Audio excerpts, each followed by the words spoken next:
What's going on YouTube, man? So I was requested to make these videos pretty much a little bit more fun, so I guess that's what that person meant. But one of my viewers, they wanted to talk about port visits, and not just like port visits in general. They want to know like, okay, what did you do at this port visit and this port visit? Like, how did you interact? And I was like, well, man, look, you got to understand, like, I was 18, 19, 20, 21, all the way up to like, what, 25 at these ports. So I wasn't really focused on let's go see kangaroos and let's go climb some trees, let's go zip lining. Now, it ain't nothing wrong with people that's thinking like that. I just didn't do many of that stuff overseas. You know what I'm saying? But I'm gonna tell you what I did. So in this video right here, we're gonna talk about Hong Kong, China, man. Hong Kong, China is one of my all-time favorite ports, and I'm gonna tell you why. Let's start the video.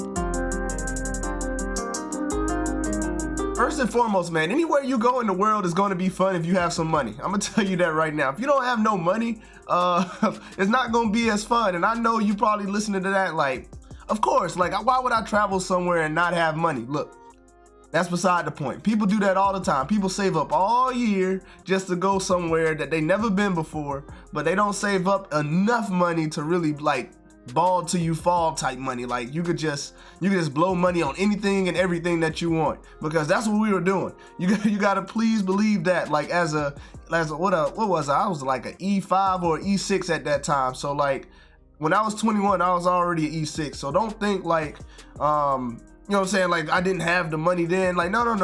Me personally, the people that I was with, we already had it at that time. So anyway, so we were already kind of like getting paid a lot, so we were spending a lot on the things that that people at that pay grade did. And it's, especially being at a young age, please, we was out there, right? So then you gotta have a good crew. I had a great crew. The crew that I was with, we all got along with each other. We all played basketball with each other every single day at the port visits, or when we was even when we was at home port, we would still play basketball with each other every single day. These were the people that I hung out with, I ate with, you know what I'm saying? I checked up on them every single day. They checked up on me every single day. So we already had like a good rapport going into these port visits. So we already know who we hanging out with. It's just about who you gonna sign out with that day. So I already covered like already some really important topics. First, you gotta have the money to do this type of stuff. And two, you gotta have a good crew.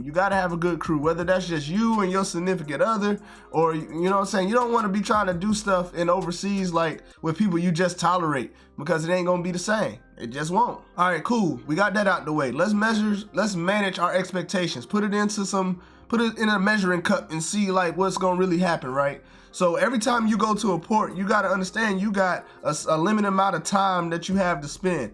Like you likely just worked that whole day. You know what I'm saying? If you work nights, you work that whole night into the day. And then, you know what I'm saying, you don't really get that much rest when you hear that Liberty call, right?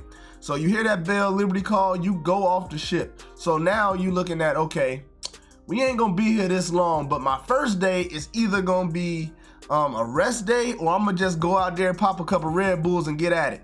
What you think happened?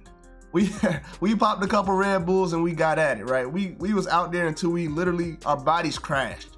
So we leave the ship, we go straight to the hotel room. Now, if you're talking about hotel rooms and what they look like, now you're able to purchase your hotel room before you even get to Hong Kong. Only because we had internet hours, right? On the ship, you got internet hours. So they have put out when you gonna land, where you gonna go. And so like you could plan out with those hours.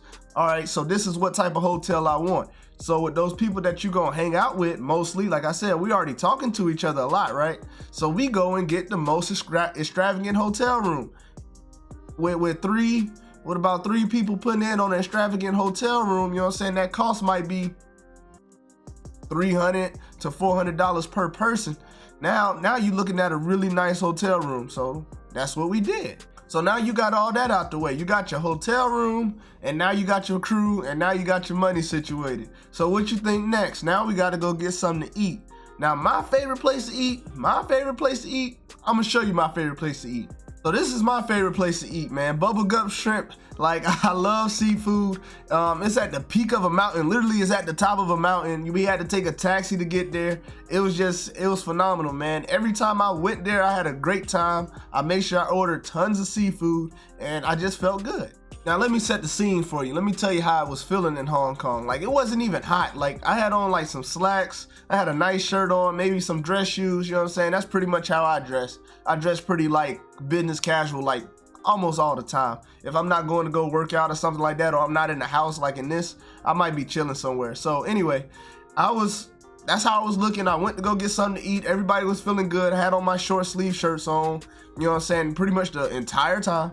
And so then what we do next? After that, it was time to go shopping. It was time to go shopping. So when we went shopping, we went to each mall Hong Kong had to offer. We were taking taxis left and right, back and forth, pretty much running relays. We would go to one mall, cross over, go to another mall, cross over, go to another mall, and we were just taking taxis back and forth, back and forth, back and forth. Taxi costs, I don't know how much it costs.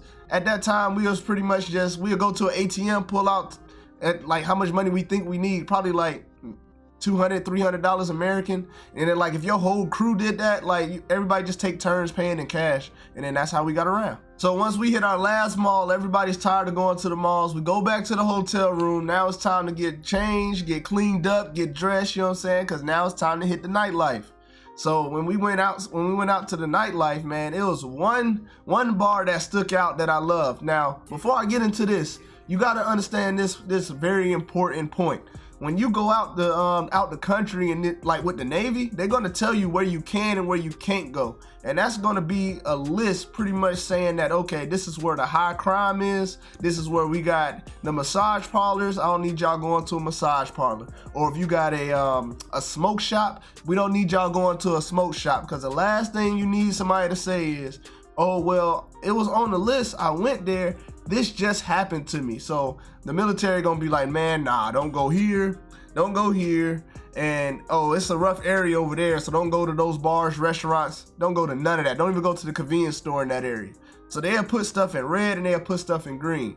So the only few spots that are in green, pretty much all military went to those few spots. So it was very likely that you was gonna run into somebody that you worked with. Like, other than the people that you with, you was gonna run into other people that you worked with on a daily basis too, just because they had to go to a place that was in the green. So now that that's out the way, I'm gonna show you my favorite bar that I went to. Now the favorite bar that I went to was called Coyotes. And the main attraction at Coyotes was the fish bowls, man. The fish bowls came in these bright colors, full to the rim. It came in slush, or if you wanted to just have like ice and you didn't like slush, so they'd just pour the alcohol, mix it up in the ice or something like that. They could do that too. But mine was these fish bowls, man. They'll come in 2, 3 straws or whatever. It's meant to share, but you already know how that went. People just, you know what I'm saying, they just bought their own fish bowl, was carrying around their fish bowl for the entire night. So that was my 2 favorite spots. It was Bubblegum and then it was Coyotes. I think Coyotes is closed right now. Let me see. Yeah, so Google say that Coyotes is permanently closed. That hurt my heart, but man, in Hong Kong, that was my spot. So Hong Kong, man, that was the time of my life. Those are the people that I started out the military with, man. I really did like it. I really did enjoy it. Literally one of my favorite ports, and it's just the most memorable for me. But I appreciate you guys checking out the video about Hong Kong and my port visits. I could just drop a couple more of those, man, but I appreciate it, and I'll catch you guys next video. Peace.